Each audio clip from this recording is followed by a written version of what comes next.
మరి రుద్రాక్షకు ఇంతటి ప్రాముఖ్యత ఉంది అని చెప్తున్నారు. మరి రుద్రాక్ష అనేది ఇంతటి గొప్పదని కూడా తెలియజేస్తున్నారు.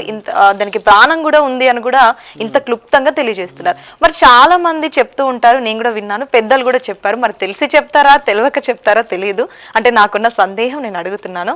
ఏంటంటే చాలా మంది స్త్రీలు రుద్రాక్ష ధరించకూడదు, ఓన్లీ పురుషులే ధరించాలి, దీనికి చాలా ప్రాముఖ్యత ఉంది, దానికి ఒక సైంటిఫిక్ రీజన్ కూడా ఉంటుంది, అదే విధంగా ధరించినా కూడా ఒకానొక టైంలో దీన్ని తీసివేయాలి, అలాంటివి కొన్ని నియమాలు చెప్తూ ఉంటారు. అసలు మనం మొత్తంగా ఓవరాల్ గా చూసుకున్నట్లయితే స్త్రీలు ఈ రుద్రాక్ష అనేది కొంతమంది ఇష్టం కొద్ది కూడా వేసుకుంటారు. ఇలా కూడా చూసుకున్నట్లయితే ఇష్టం కొద్ది వేసుకుంటారు, కొంతమంది దైవ భక్తితో వేసుకుంటారు, కొంతమంది మనం అనుకున్నట్లుగా శివుడి మీద ఇష్టంతో వేసుకుంటారు. ఇలా వేసుకోవడం అనేది జరుగుతుంది. అసలు ఓవరాల్ గా నేను అన్నట్టుగా మనం చూసుకున్నట్లయితే ఈ రుద్రాక్ష అనేది కేవలం పురుషులు మాత్రమే ధరించవచ్చా, లేదంటే స్త్రీలు కూడా ధరించవచ్చా? మంచి ప్రశ్న. ఒక రుద్రాక్ష స్త్రీలు పురుషులు ఇద్దరు ఈక్వల్గా ధరించవచ్చు. ఏడ రాయబడి లేదు. ఎవరైనా ఉంటే చూయిస్తే మనం మళ్ళీ కలుసుకోవచ్చు. రుద్రాక్షలు స్త్రీలు ఎందుకు వేయకూడదు అని అన్న విషయం ఎలా పుట్టిందంటమ్మా, ఎలా చెప్పొచ్చు అంటే, రుద్రాక్ష వేసుకున్న తర్వాత నెలసరి వస్తుంది కదా తల్లి. అయితే నెలసరి వచ్చిన స్త్రీ నేను పవిత్రురాలని చెప్తా అమ్మా. కొంతమంది అపవిత్రురాలని చెప్తున్నారు. కొంతమంది అపవిత్రం అని చెప్పడానికి శివరుద్ర సాధువు కానీ సాధువులు కొంతమంది పవిత్రం అని చెప్పడానికి గల కారణాలు ఏందని తెలుసుకోవాలి. నెలసరి వచ్చినప్పుడు స్త్రీ యొక్క రక్తస్రవం ఎలా ఉంటుందంటే అమ్మ, ఒక జీవకణం అప్పుడే పుట్టి అప్పుడే చనిపోతుంది. జీవకణం అనేది బ్లడ్లో ఇప్పుడు అండాలు వస్తుంటాయి కదమ్మా, దాని అండాశయం విడుదల అవుతూ ఉంటుంది. విడుదల అయినప్పుడు ఏమవుతుందంటమ్మా, ఇమ్మీడియట్లీ బ్లడ్ అనేది అక్కడికి ఆ స్త్రీ 5 రోజుల్లో ఎన్నో అండాశయాలు విడుదలై చనిపోవడం చేత, ఈ చనిపోవడం ఉంటుంది చూడు తల్లి, ఈ చనిపోవడమే ఈ శాస్త్రంలో అపవిత్రం. జీవకణం పుట్టడం పవిత్రమే, కానీ జీవకణం ఏమవుతుందంటమ్మా, పుట్టడం చావడం రెండూ అక్కడ జరుగుతున్నాయి కాబట్టి చావుని శరీరం మీద మోస్తుంది. కాబట్టి అంటే కణం అంటే అదే కదా, ఆ కణంతోనే కదా మరి పిల్లలు పెళ్తారు. ఇప్పుడు నేను ఇంత పెరిగినా, ఇప్పుడు అందరు పెరిగారు, మహానీలు అందరూ పుట్టిన అదే కణం. కాబట్టి ఆ కణం అక్కడ గర్భంలో నుంచి బయటికి రావడం చనిపోవడం చేతనే స్త్రీ అపవిత్రం అని అంటున్నారు. అంతే, అంతకు మించి వేరేది ఏమీ లేదు. అయితే నేను పవిత్రం స్త్రీ అని ఎలా అంటామా, రక్తస్రవం అయిపోయినాక ఈ రక్తం ఎక్కడ ఉంటుంది? రక్తస్రవం 5 రోజులు అయిపోయిందమ్మా. ఈ రక్తస్రవం అయిపోయినాక 6వ రోజు ఈ రక్తం ఎక్కడ ఉంటుంది? ఆ స్త్రీ శరీరంలోనే ఉంటుంది కదా. మరి ఆ స్త్రీ ఎలా అపవిత్రమైంది, ఎలా పవిత్రమైంది? కాబట్టి శరీరం నుంచి బయటికి రావడమే ఆ కణం చనిపోవడం అనేది అపవిత్రం అనేది వివరణ నేను ఒప్పుకుంటాను. కానీ రక్తపు మాంసపు ముద్దలని 9 నెలలు మోసేసి తినేసి వచ్చిన పురుషుడు ఎలా పవిత్రుడయ్యాడు? అర్థమైందా నా డెప్త్ ప్రశ్న? 9 నెలలు డైరెక్ట్గా తినేశాడే శివరుద్ర సాధు. 9 నెలలు మా అమ్మ యొక్క రక్తపు మాంసపు ముద్దలు నెలసరి తినేశానుగా. మరి how I'm very very very sensitive and very genuine person. నేను అంత పవిత్రుడైపోయినా, నా శరీరమే రక్తపు మాంసపు ముద్దలు అక్కడ ఆ స్త్రీ ద్వారా వస్తే నేను పవిత్రుడిని, ఆ శరీరం ఇచ్చిన ఆ స్త్రీ అపవిత్రురాలా? దీని మీద మాట్లాడుకోవచ్చు, అంటే గొప్ప మాటలు ఇవ్వండి, గొడవలు కూడా చాలామంది రావచ్చు, గొప్ప మాటలేవు. కానీ విషయం ఏంటంటే అమ్మ, ఒక స్త్రీ రుద్రాక్షలు వేసుకోవడం చేత ఈ రుద్రుడి అంటే శివుడు ఒకప్పుడు బ్రహ్మచారి, తండ్రికి పెళ్లి కాలే, ఆయన విశ్వాచారి అని పేరు పిలువబడిండే. ఆయన విశ్వాచారి అని పేరు బ్రహ్మం గారు కాలజ్ఞానంలో రాశారు. ఇలాగా అలా తండ్రి అంటే ఆయన పెళ్ళి ఎవరిని పెళ్లి చేసుకోకుండా కేవలం ఒక్కడే ఇలా విశ్వాచారే కూర్చునేవాడు. బ్రహ్మాండపూరి ఆయనది. నువ్వేం చేసేవాడివి, నువ్వు ఎక్కడి నుంచి వచ్చేవాడు, ఇలా కొన్ని ప్రశ్నలు జవాబులు రాసున్నాయి, బ్రహ్మం గారి కాలజ్ఞానంలో రాసున్నాయి. ఆయన నువ్వు ఎవరికి పుట్టావు అంటే ప్రకృతాంబకు పుట్టినా అన్నాడు ఆయన. ప్రకృతి అంటే మనకు తెలిసింది పంచభూతాలు.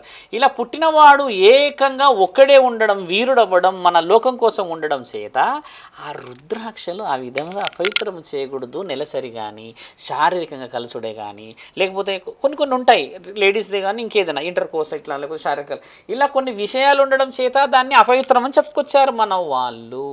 తర్వాత తండ్రికి పెళ్ళయింది, తర్వాత తండ్రి చాలామంది విశేష వివరణలకు వచ్చాడు, గంగామాత వచ్చింది, ఒక రుజువులతో వచ్చింది. ఇప్పుడు ఇక తండ్రికి పెళ్ళిళ్ళైనాయి కదా అని చెప్పేసి ఇష్టం ఉన్నట్టుగా రుద్రాక్షలు వేసేసుకోవాలని అర్థం కాదు. జీవకణం చనిపోవడం ఒప్పుకోవద్దు, ఇది విషయం. చాలామంది అడిగారు గతంలో, చాలా ఎక్కువ టాపిక్ చెప్పాను నేను మాట్లాడినప్పుడు. ఒక జీవకణం వచ్చినప్పుడు అమ్మ అది చనిపోవడమే అపవిత్రమవుతుంది. కానీ జీవకణం శరీరంలో బతికే ఉంది కదా. కాబట్టి దీన్ని ఈ విధంగా వివరించి గుడిలోకి రాకూడదు, ఎందుకంటే ఆ స్త్రీకి విశ్రాంతి అవసరము. గుడిలోకి ఎందుకు రాకూడదు? ఆమెకు రక్తస్రావం అవ్వడం చేత నడవలేదు. రావి చెట్టు పెద్దగా భారీడుగా ఉండేటి ఒకప్పుడు. ప్రదక్షిణలు కానీ లేకపోతే గుడి చుట్టూ తిరగడం ఇవన్నీ ఆమెకి నడుము మీద బరువు, ఈ మెడల మీద బరువు పడడం చేత, రక్తస్రావం జరగడం చేత, ఆ కణం అనేది రావుడే చనిపోవడం చేతనే పెద్ద మనుషులు విశ్రాంతి ఇచ్చారు. విశ్రాంతి అనాలి దాన్ని. పవిత్రము అపవిత్రమని మనం ఎవరమమ్మా? దేవాది దేవతలని నిర్ణయాలు. నేను ఇవన్నీ ఎందుకు చెప్తానంటమ్మా, it is proven by the science also. బాగా గమనించాలి. ఎన్నో ప్రికాషన్స్ ఉన్నాయి ఇప్పుడు మన దగ్గర, ఎన్నో వాడుతున్నారు, సేఫ్టీ వాడుతున్నారు.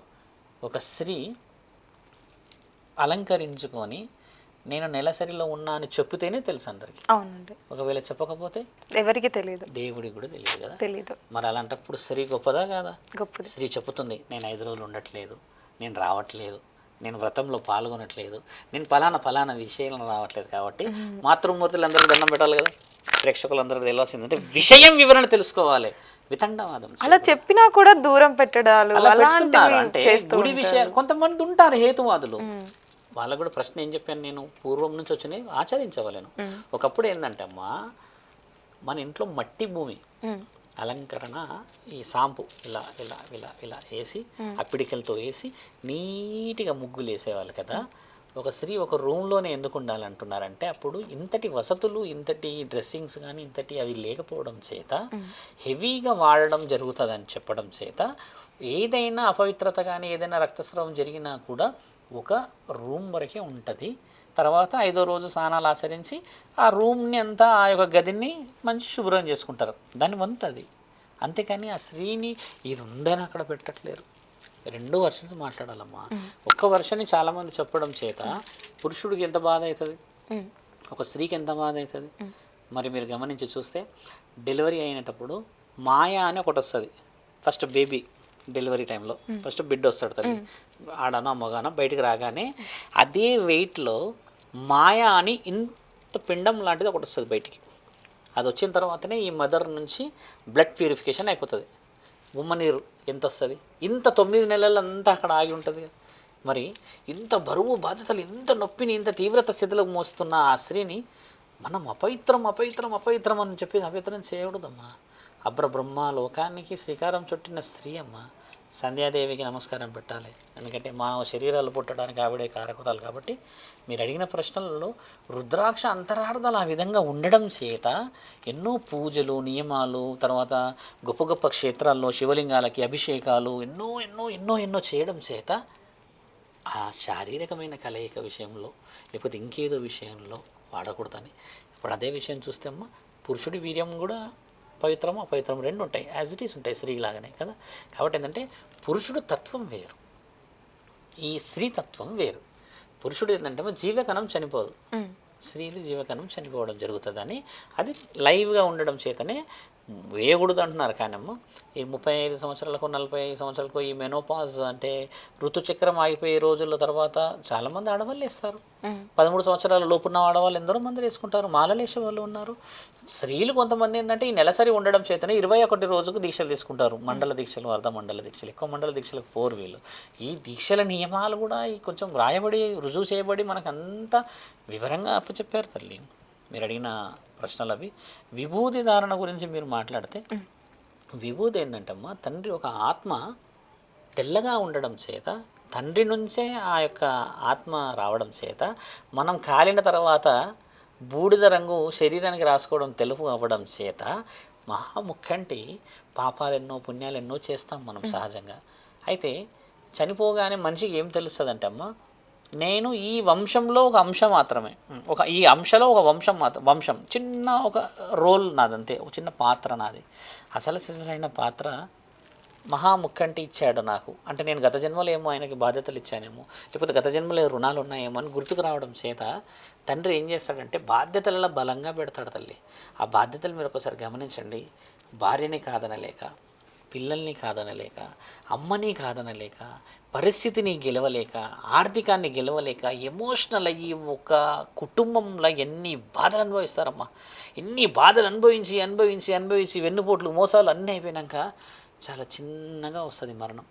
అలా పోగానే భార్య రాదని, తల్లి రాదని, కొడుకు రాడని, కోడలు రాదని, ఎవ్వరు కూడా నన్ను చూడడానికి నేను కనబడతలేనే, నేను అరుస్తుంటే వినబడతలేదే, నేను మాట్లాడుతుంటే ఎవరు వింటలేరే అని చెప్పి ఆ ఆత్మరోదన అంతా ఇంత ఉండదు.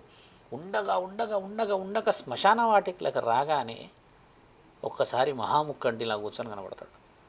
చూడగానే ఏమనుకుంటాడు, ఎవరయ్యా మీరు, ఏం సంగతి అయ్యా, నువ్వు ఇట్లున్నావు అని అడుగుతారుగా. అప్పుడు తండ్రి చెప్తాడు, బిడ్డ నేను ప్రాణదాతని, నీ శరీరము పుట్టక ముందుకే నీ ఆత్మని నా కడుపులో అగ్నిలింగం ద్వారా ఆత్మలింగం ద్వారా నిన్ను పుట్టించాను అని చెప్పినప్పుడు వీళ్ళు నమ్మరు. నమ్మకపోవడం వల్ల పార్వతీమాత అంటదంట, ఏమయ్యా ఆత్మల మధ్యలో కొలబోయి కూర్చొని ఒకటే వారితో ముచ్చట పెడతావు అని అంటే తండ్రి అంటాడంట, పార్వతి అదిగదిగో నా పిల్లలు పాడెక్కేసి రంగురంగుల దుస్తులు వేసుకొని పసుపు కుంకుమలను వేసుకొని అన్నీ రాసుకొని పూసుకొని మంగళ స్నానాలు ఆచరించి నా దగ్గరికి చేరితే నేను వీళ్ళ తండ్రిని రుజువు చేయడానికి వీళ్ళు కాలిన కష్టంలో నుంచి వచ్చిన విభూతిని నా మీద చల్లుకుంటాను కదా, తండ్రిని కదా, నా బిడ్డల యొక్క విభూతి కదా నాకు ఇష్టము అని ఇలా రుద్దుకుంటాడంట, ఇలా వేసుకుంటాడంట. వేసుకొని ఆయన నాట్యం చేస్తూ ఉంటే పార్వతీమాత కైలాసంలో రోదనతో కూర్చుంటుందంట. నాతో వస్తాడా కడపలోకి, బిడ్డని తీసుకొని వస్తాడా, ఏ కారణ జన్ముడన్నా నా యొక్క ఈ నాదుడిని నా ఇంటికి చేరుస్తాడా అంటే పరమశివుడు అంటాడంట, ఈ శ్మశానానికి మాత్రం నా బిడ్డలు ఖచ్చితంగా చేరుతారు ఏదో ఒక్కరోజు, ఎప్పటికైనా శాశ్వతంగా నా దగ్గరికి వస్తారు. కాబట్టి నా పిల్లలు నేను లేనేమో అని ఊరి పొలిమేరలు దాటి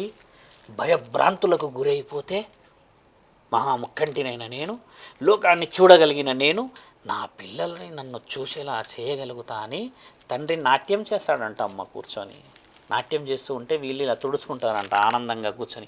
ఈయనేంది పాముతో నాట్యం చేస్తున్నాడు, పులి చర్మము ఏనుగు చర్మం వేసుకొని అని చెప్తే అప్పుడు ఒక రోజా 2 రోజుల 3 రోజుల తర్వాత రియలైజ్ అయ్యి గత జన్మ విశేష వివరణలు అందించడానికి మహాముక్కంటిలా కూర్చుంటాడు.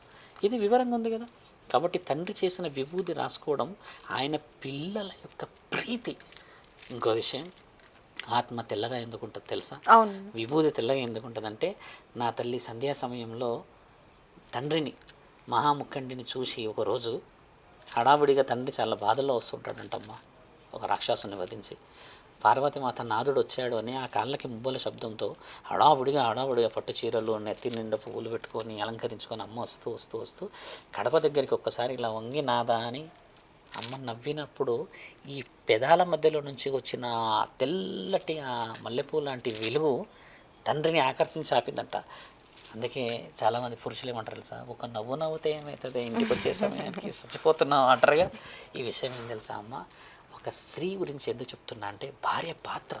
ఆమె వచ్చి నవ్వగానే పురుషుడికి సగం బలం. అలా పురుషుడు మహాముక్కంటే ఆ పార్వతీమాత నవ్విన ఆ చిరునవ్వు తెల్లగా చిత్రించి అబ్రబ్రహ్మలోకాన్ని చేశాడు. అంటే ఎంతటి విలువైంది నవ్వు, గుర్తుపెట్టుకో తల్లి. Very very very powerful weapon in this society and now in the culture is smile. ఇంత అవసరం ఉన్న దాన్ని మనము వచ్చినావా అని చెప్పి ఎట్లుంటాయి ఇక వివరణ వద్ద బాగుండదు, చాలామంది ఫీల్ అవుతారు. ఇక వాడు వచ్చడే బండి పెడతాడా పోతాడు, ఇక bar and restaurant where is the location అని ఆ స్థితికి వచ్చి ఇక బాటిల్తో ముచ్చట పెట్టుకుంటాడు ఇట్లా పెట్టి. ఏంది నవ్వుతావా ఏడుస్తావా అని ఎన్ని బాధలు ఉన్నాయో తెలియదు కదా. కాబట్టి విభూతి ధారణ అఘోరాలే రాసుకుంటారు, ఎందుకంటే వాళ్ళు కూడా సమస్త లోకాలని వెళ్ళి అధిపతికి ఇచ్చే గౌరవం. కాబట్టి మహాముక్కంటి విశేష వివరణలు అవి. మీరు అడిగిన ప్రశ్నలు వివరణంగా పోతూ ఉన్నాయి కాబట్టి అమ్మ చాలామంది తెలుసుకొని మారాలనేది మా కోరికమ్మ.